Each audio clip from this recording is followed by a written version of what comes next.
ಬಂಟ್ವಾಳ ಪುರಸಭೆಯಲ್ಲಿ ಕುಡಿಯುವ ನೀರು ಪೂರೈಕೆಗೆ ಆಗ್ರಹಿಸಿ ಸಾರ್ವಜನಿಕರು ಪುರಸಭೆ ಕಚೇರಿಗೆ ಬೀಗ ಹಾಕಿ ಪ್ರತಿಭಟನೆ ನಡೆಸಲಾಗ್ತಾ ಇದೆ. ಇನ್ನು ಇತಿಹಾಸದಲ್ಲಿ ಇದೇ ಮೊದಲ ಬಾರಿಗೆ ಕಾಂಗ್ರೆಸ್, ಬಿಜೆಪಿ, ಎಸ್ಡಿಪಿಐ ಕಾರ್ಯಕರ್ತರು ಪಾಲ್ಗೊಂಡು ಇದೀಗ ನೀರಿಗಾಗಿ ಆಗ್ರಹಿಸ್ತಾ ಇದ್ದಾರೆ. ಇನ್ನು ಪುರಸಭೆಯ ಸಿಬ್ಬಂದಿಗಳನ್ನ ಅನಧಿಕೃತವಾಗಿ ನೇಮಕ ಮಾಡಿದ್ದಾರೆ ಎಂದು ಆರೋಪಿಸಿ ಹೊಸದಾಗಿ ಬಂದ ಮುಖ್ಯಾಧಿಕಾರಿ ಸಿಬ್ಬಂದಿಯನ್ನ ತೆಗೆದುಹಾಕ್ತಾ ಇದ್ದಾರೆ. ಹೀಗಾಗಿ ನೀರು ಬಿಡೋದಕ್ಕೆ ಜನವಿಲ್ಲ. ಹೀಗಾಗಿ ಕಳೆದ ಹಲವು ಸಮಯಗಳಿಂದ ನೀರು ಪೂರೈಕೆಯಲ್ಲಿ ವ್ಯತ್ಯಾಸ ಉಂಟಾಗಿದ್ದು ರೊಚ್ಚಿಗೆದ್ದ ನಾಗರಿಕರು ಕಚೇರಿಗೆ ಬೀಗ ಹಾಕಿದ್ದಾರೆ. ಪುರಸಭೆಯ ಸಿಬ್ಬಂದಿ ಕಚೇರಿಯೊಳಗಿದ್ದು ಹೊರಭಾಗದಲ್ಲಿ ದೊಡ್ಡ ಸಂಖ್ಯೆಯಲ್ಲಿ ನಾಗರಿಕರು ಸೇರಿದ್ದಾರೆ.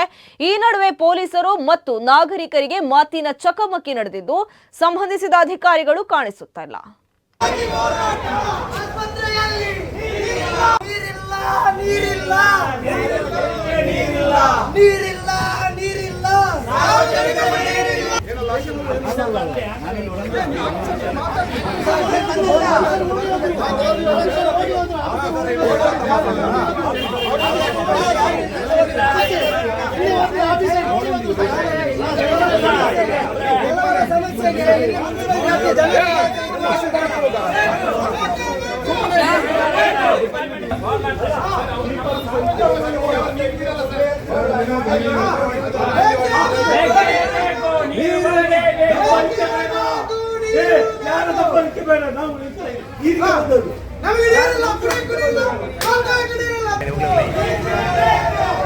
ಧ್ಯಾನ